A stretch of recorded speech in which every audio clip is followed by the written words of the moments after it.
Hi friends, this is Grandmaster and Marcos for the server ChessFriends.com.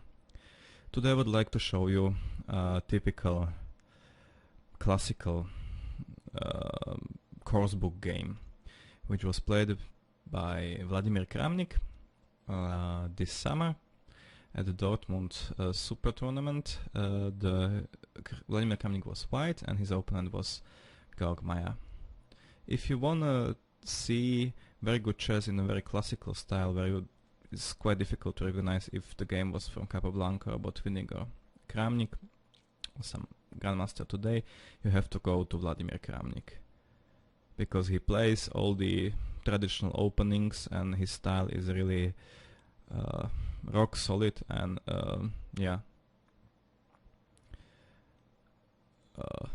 he plays the right chess, the correct chess.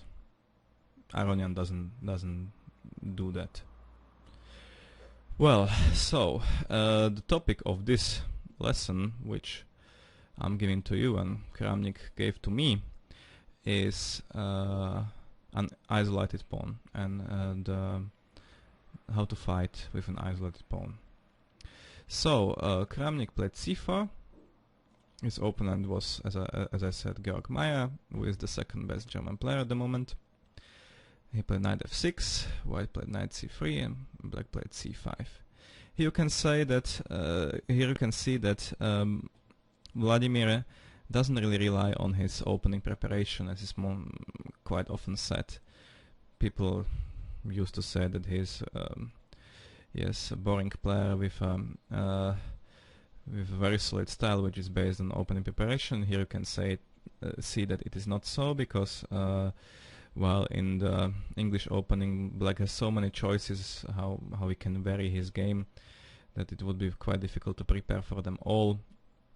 And if it was Kramnik's idea to win outright from the preparation, he would play d4, perhaps. But I think he mostly relies on his better chess understanding, and what he wants to do is to deprive Georg Meier from his own preparation. Okay, knight f3 happened, e6, and white played e3. Here e4 is possible, definitely d4 is possible, but e3 gives white a very slight edge in a symmetrical position, which is perhaps what Kramnik wants and what he aiming for. So he plays e3, and after knight c6, d4, d5, we have a completely symmetrical position, and white has a tempo up, which is an advantage, must be said. But it is quite difficult to decide how to use this advantage.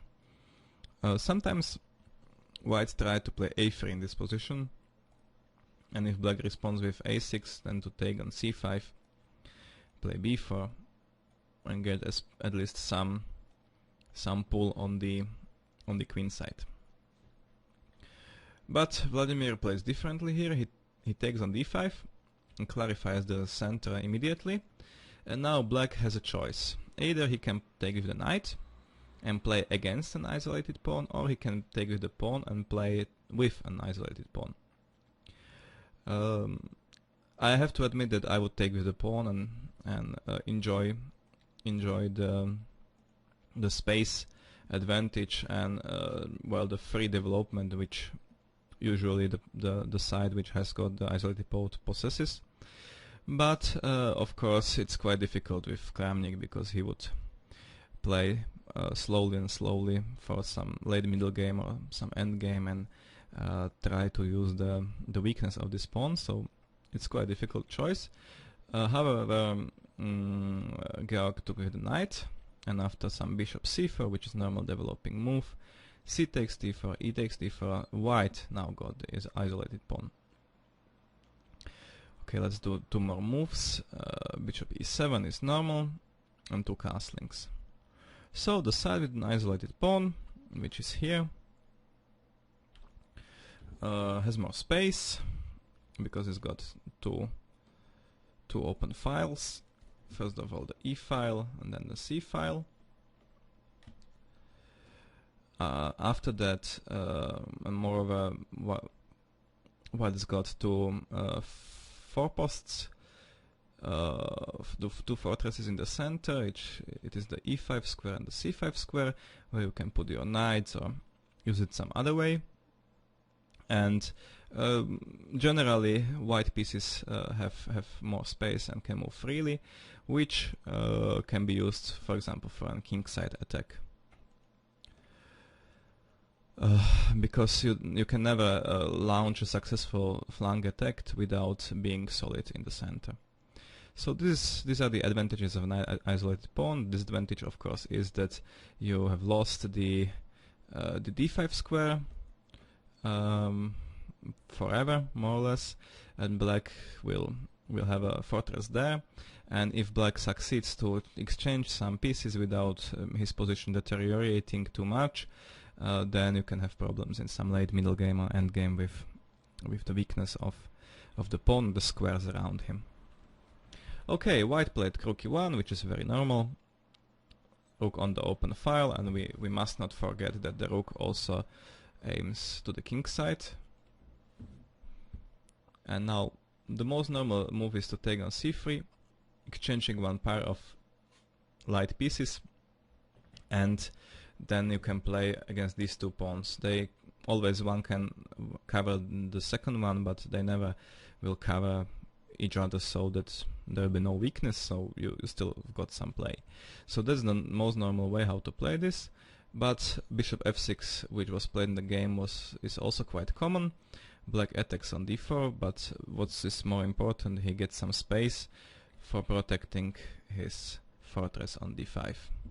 And one of the disadvantages of this move is that on f6 the bishop is quite vulnerable. So if white wishes, he can take the bishop, something like this, and this, well, he's got some attacking chances here because this pin, for example, the pin of the knight is quite unpleasant. However, one pair of light pieces has been exchanged, and other black pieces stand quite harmoniously, so this is more or less an equal position. But Volodya decided to play something else. He played bishop b3, which is a very useful semi-waiting move. First of all, the bishop is covered on b3 and is not so vulnerable as it was on c4, and secondly, sometimes maybe white can contemplate queen d3 and bishop c2, attacking the king side. And now the real stuff came, and the real novelty of the game, which gave the game a bit different course. Black jumped knight d7, knight d7. So he decided to retreat from his very strong post and lose plenty of squares in the center in order to attack the d4 pawn. Now, if white is too passive and covers the pawn, then black can attack it anyway. White will be forced to play d5, and as black succeeded to exchange one of the bishop, he is in no danger here. Maybe white has a bit better placed pieces, but black has got two bishops, and bishops in open position are very, very valuable, so I don't think black has any problem with equalizing here. So after knight d7, white more or less has to sack the pawn. So that is also what Kramnik did. He played bishop f4. So he immediately uses the fact that there is no knight on d5, and so that the bishop on f4 can't be taken. So he played bishop f4 and says, okay, look, you can take on d4, but more or less it's the same as if white pushes d4, d5.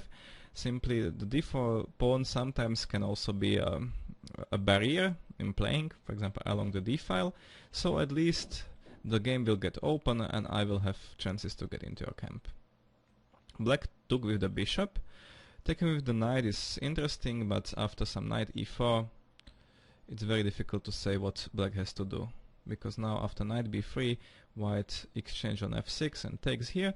Now there are opposite colored bishops, so the attack is more important than the pawn,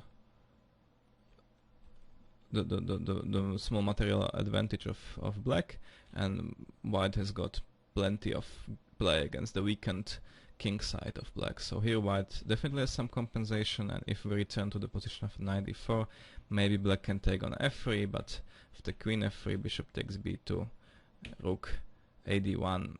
Here the initiative of white seems to be overwhelming. I would say here white has very good compensation for the 2 pawns he gave.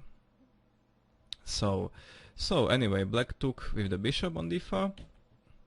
So white took as well. And now after queen takes, white plays very strong bishop d6. Now he threatens to take on d4. And then on e7. So black has to take here, and after rook d1, I think here also the initiative of white is simply overwhelming, because getting out this bishop is very, very difficult.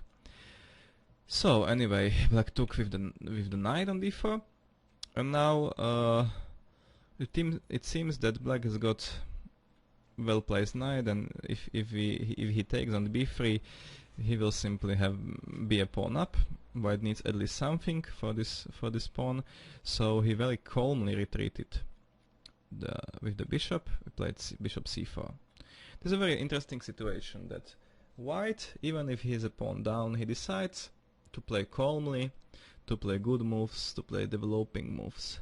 He's not scared that well, now I have to immediately retake the bishop, the pawn somewhere, or get some advantage, or give a mate. But white simply gave a pawn, but he has a lasting advantage positional in 2 bishops and in his better placed pieces. So he's got full compensation. There is no need to be stressed about the fact that I am pawn down. And that's what Kramnik makes. He simply plays a move after which his bishop pair is protected, and will slowly find his ways to create a bigger and bigger initiative.